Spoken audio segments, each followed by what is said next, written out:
नमस्कार, मैं गार्गी लोहनी, प्रवक्ता हिंदी, राजकीय आदर्श बालिका इंटर कॉलेज जयंती, पुनः एक नया अध्याय लेकर आपके सम्मुख उपस्थित हूँ। आज हम पढ़ेंगे कक्षा 12 हिंदी की पूरक पाठ्यपुस्तक वेदान का दूसरा अध्याय।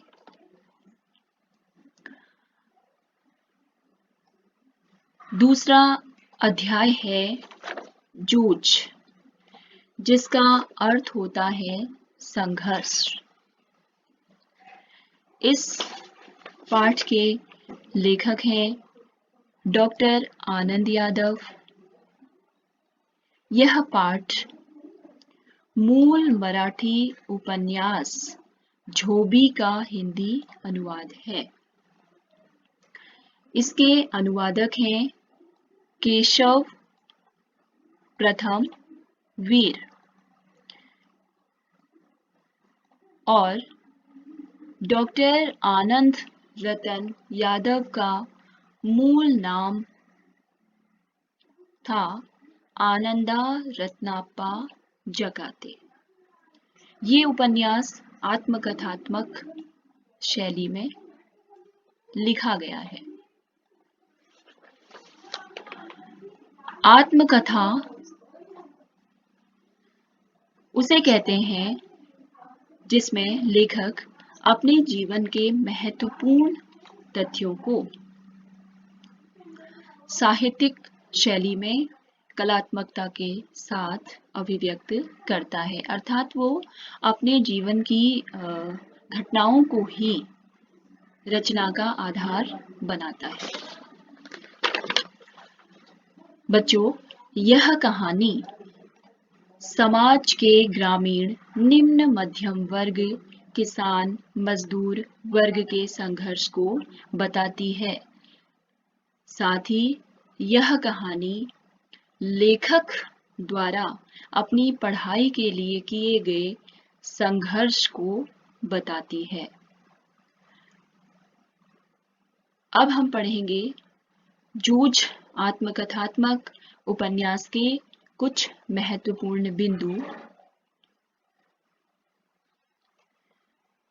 उपन्यास के प्रारंभ में ही लेखक ने बताया है कि वे एक गांव में अपने माता पिता के साथ रहते थे। लेखक के पिता का नाम रत्नाप्पा था, जिसे लेखक दादा कहकर संबोधित करते थे। लेखक के पिता ने उनकी पढ़ाई 5वीं में ही छुड़वा दी थी, अर्थात लेखक आगे तक पढ़ना चाहते थे, लेकिन उनके पिताजी ने उनकी पढ़ाई बीच में ही छुड़वा दी। पढ़ाई छुड़वाने का कारण यह था कि उनके पिता ने उन्हें जानवर, जिन्हें ढोर भी कहा जाता है, ढोर चराने के काम के साथ साथ खेत पर पानी देने का, लगाने का काम सौंप दिया था। और लेखक के पिताजी चाहते थे कि उनका बेटा खेती करे। लेखक के पिताजी, जिन्हें लेखक दादाजी कहकर संबोधित किया करते थे, वे इस बात में बाकी किसान से अलग थे कि बाकी किसान जो थे वो दीपावली के बाद ईख पेरने का कोल्हू चलाया करते थे, जबकि लेखक के यहाँ दिवाली से पहले ही ईख पेरने का कोल्हू चला दिया जाता था। इसका कारण यह था कि लेखक के पिताजी चाहते थे कि उन्हें उनके गुड़ की अच्छी कीमत मिल जाए, इसीलिए उनके यहाँ दीपावली से पहले ही ईख पेरने का कोल्हू चला दिया जाता था। लेकिन लेखक का मानना था कि खेती में अब कुछ नहीं रखा है, खेती उन्हें अवनति की ओर ले जा रही है और लेखक के जीवन का जो लक्ष्य था वो था पढ़ लिख कर बड़ा आदमी बनना। और बड़ा आदमी तभी बना जा सकता है जब लेखक पाठशाला जाकर अपनी पढ़ाई करे। लेखक ने अपनी इस इच्छा को अपनी माता के सामने व्यक्त किया। लेखक की माँ लेखक की भावनाओं को समझती थी। लेखक की जो माँ थी उनकी इच्छा भी थी कि उनका बेटा 7वीं तक पढ़े, लेकिन दादाजी के क्रोध के सामने उन्हें डर लगता था। अंततः लेखक और उनकी माँ दोनों ने निश्चय किया कि वे लेखक की पढ़ाई की इच्छा को ध्यान में रखकर दादा की शिकायत दत्ताजी राव से करेंगी। बच्चों, ये दत्ताजी राव कौन थे? ये दत्ताजी राव अत्यधिक प्रभावी व्यक्ति थे, प्रभावशाली व्यक्ति थे, जिनसे दादा भयभीत रहा करते थे और उनकी हर बात को माना करते थे। और जब लेखक और उनकी माँ दत्ताजी राव के पास गए और उन्होंने रत्नाप्पा अर्थात लेखक के पिताजी की शिकायत दत्ताजी राव से करना शुरू किया। उन्होंने कहा कि दादा अपना सारा समय रखमाबाई के पास बिता देता है और बच्चे को खेत में जोतकर मस्ती के साथ घूमता फिरता है और उसे अपनी जिम्मेदारी का एहसास नहीं है। तो रत्नाप्पा कहते हैं, तो दत्ताजी राव रत्नाप्पा को अपने पास भेजने की बात लेखक और उसकी माँ से कहते हैं। इस प्रकार लेखक की माँ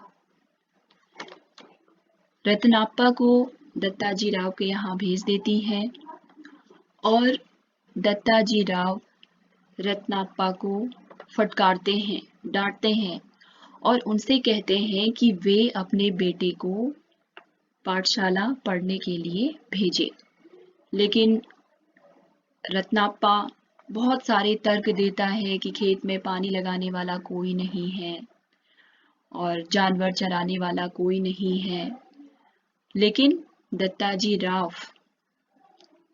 की बात अंततः उन्हें माननी ही पड़ती है और दादा कुछ शर्तों के साथ लेखक को पाठशाला जाने की अनुमति दे देता है।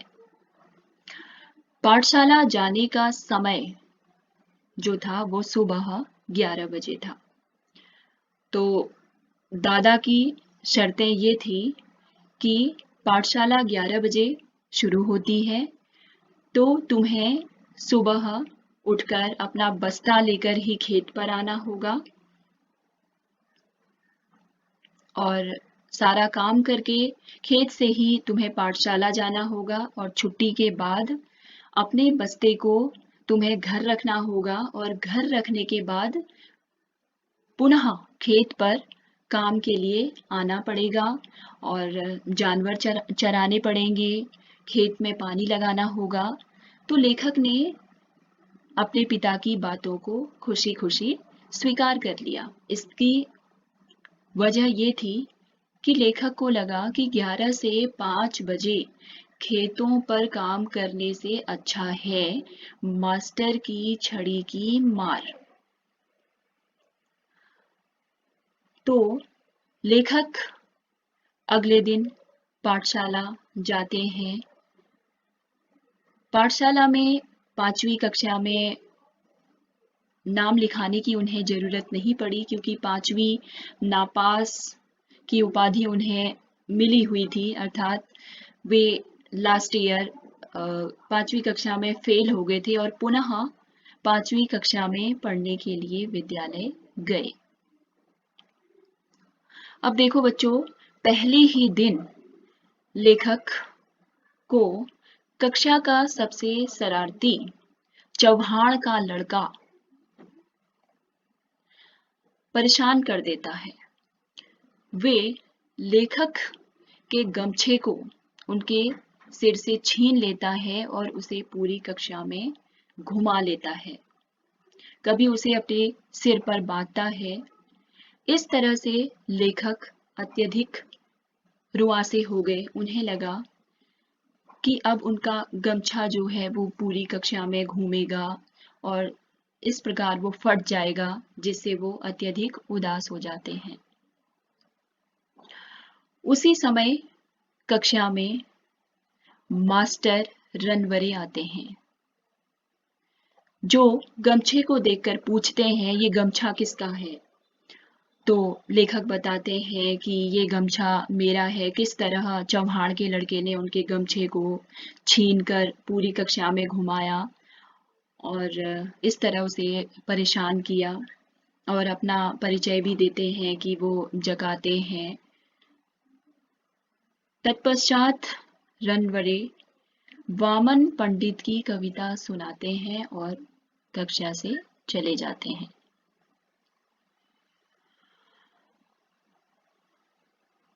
इसके बाद मध्यांतर में उसी शरारती लड़के चौहान के लड़के ने लेखक की धोती की कांच को खोलने का प्रयत्न किया। इस तरह उसने लेखक को पाठशाला के पहले दिन अत्यधिक परेशान कर दिया। तो लेखक को लगा कि इससे अच्छा तो खेत ही ठीक है, कम से कम पाठशाला की तरह उसे परेशान तो नहीं होना पड़ता था। लेकिन अगले दिन जब लेखक जागता है तो अब वो धोती गमछे की जगह अपने लिए एक नई टोपी और नाड़ी वाली मेलखाऊ रंग की चड्डी खरीदकर उन्हें पहनकर विद्यालय चला जाता है, क्योंकि विद्यालय जाने की उमंग लेखक के मन में स्वाभाविक रूप से थी। लेखक ने अपने कक्षा अध्यापक के रूप में मंत्री नामक मास्टर का भी जिक्र किया है।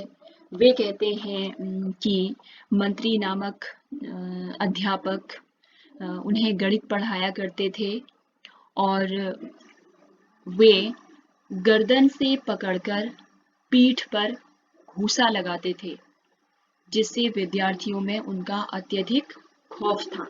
वो विद्यार्थियों उनसे विद्यार्थी अत्यधिक डरते थे, विद्यार्थियों को डर लगता था। अब लेखक ने अपने एक सहपाठी वसंत पाटिल नामक एक छात्र का भी जिक्र किया है, जो पढ़ने में बहुत होशियार था। तो लेखक की दोस्ती वसंत पाटिल नामक छात्र से हो जाती है।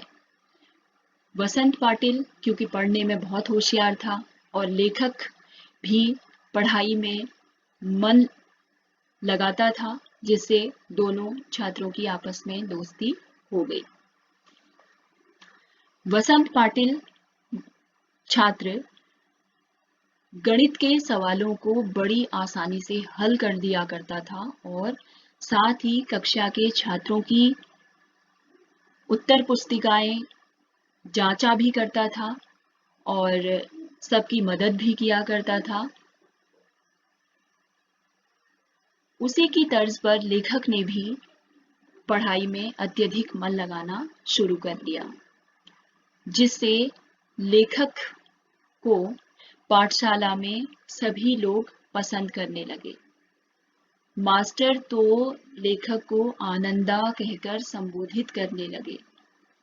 आनंदा संबोधन से लेखक का मन अत्यधिक खुश हो गया। आनंदा कहकर उन्हें अपनापे का अनुभव इसलिए भी होता था क्योंकि उनकी माँ भी कभी कभी उन्हें आनंदा कहकर संबोधित किया करती थी।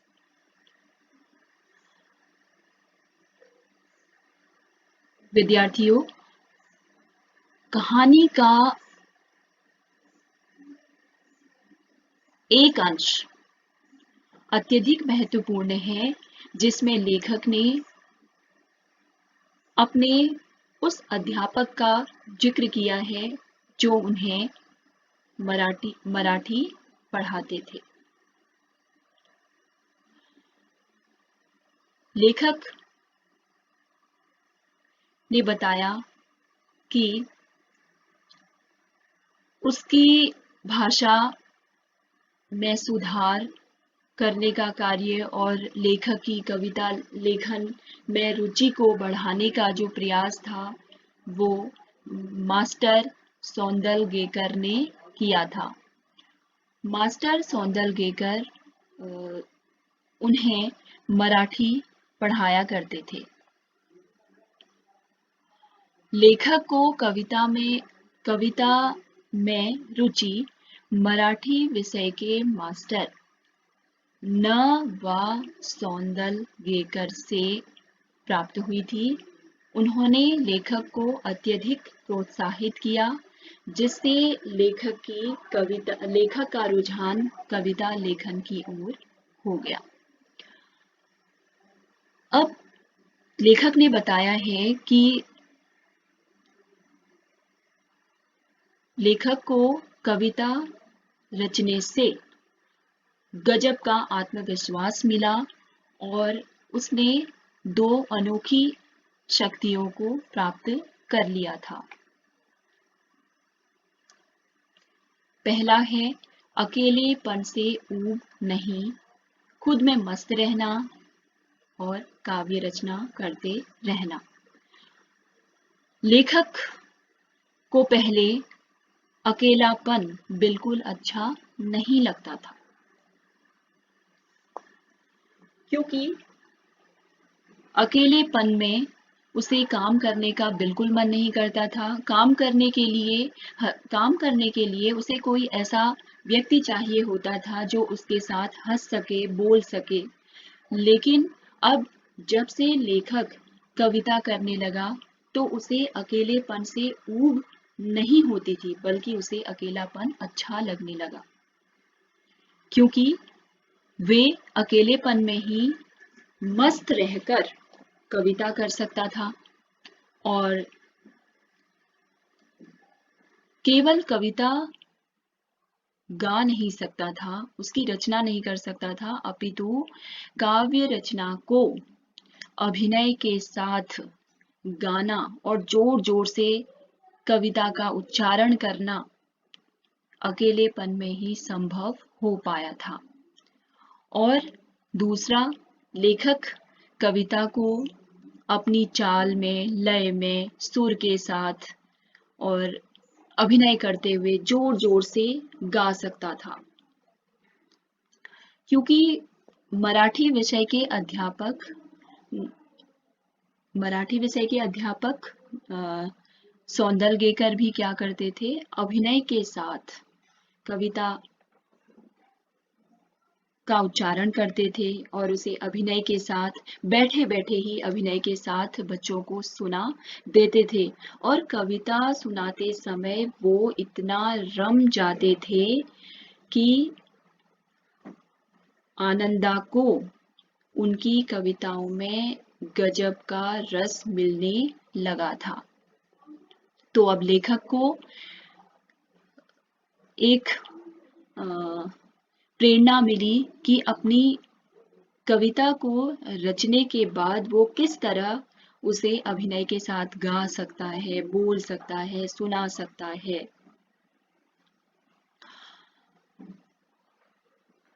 और साथ ही सौंदलगेकर लेखक को बीच बीच में मराठी कवियों के काव्य संग्रह और सुनाया करते थे और अपने द्वारा लिखी गई कविताओं को भी सुनाया करते थे, उनका उच्चारण किया करते थे और बताते थे कि कविता रचने के लिए किन किन बातों की आवश्यकता होती है, कविता को किस तरह से सुर, लय, ताल में गाया जाता है, छंद की आवश्यकता कब पड़ती है, अलंकार कविता के सौंदर्य को किस तरह से बढ़ाते हैं, ये सब बातें वो लेखक को बताया करते थे। और सौंदलगेकर बीच बीच में मराठी कवियों जैसे यशवंत, तांबे, गिरीश, केशव कुमार आदि के साथ अपनी मुलाकात के संस्मरण लेखक को सुनाया करते थे और अनेक काव्य संग्रह लेखक को पढ़ने के लिए दिया करते थे। तो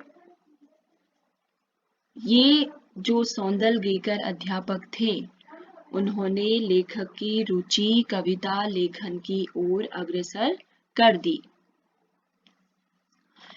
एक बार लेखक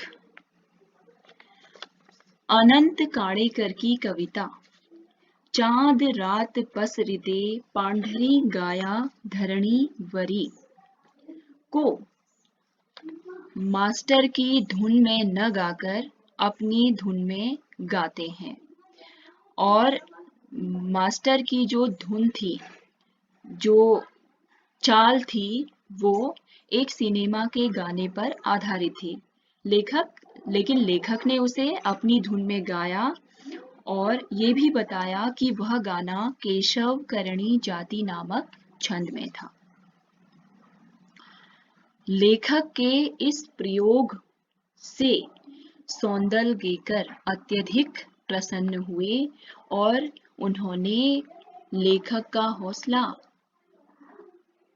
बढ़ाने के लिए उन्हें छठी 7वीं कक्षा के छात्रों और पाठशाला के समारोह में कविता गवाकर बढ़ाया, जिससे लेखक में स्वयं कविता रच लेने का आत्मविश्वास बढ़ गया और जिससे लेखक के आत्मविश्वास को और भी ज्यादा बल मिला।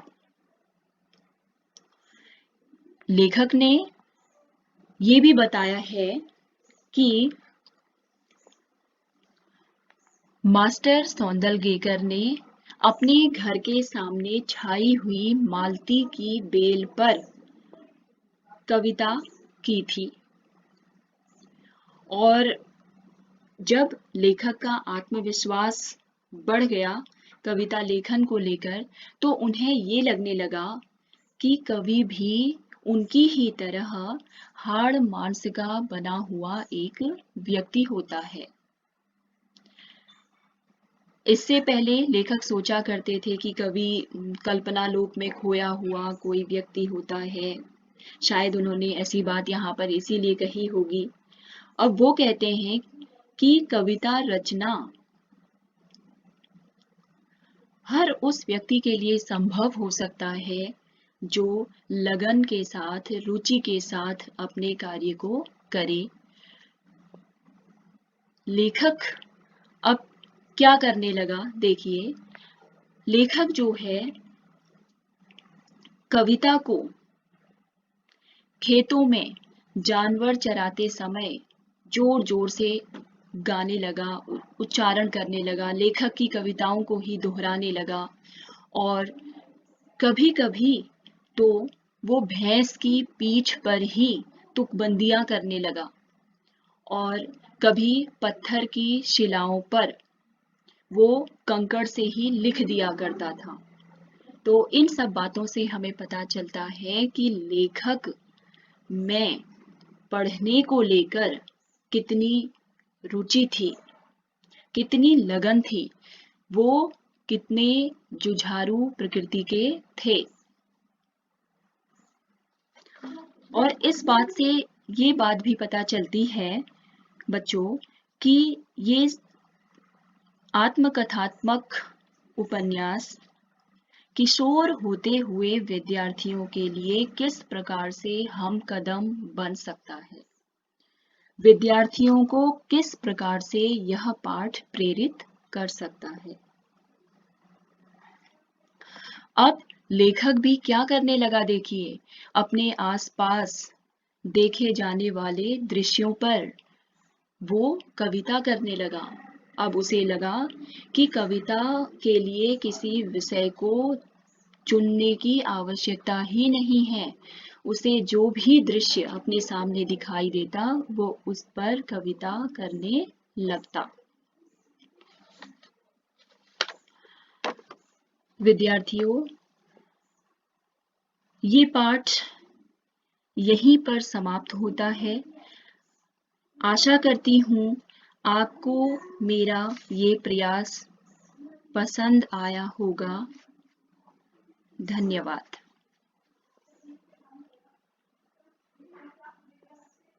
विद्यार्थियों, अब हम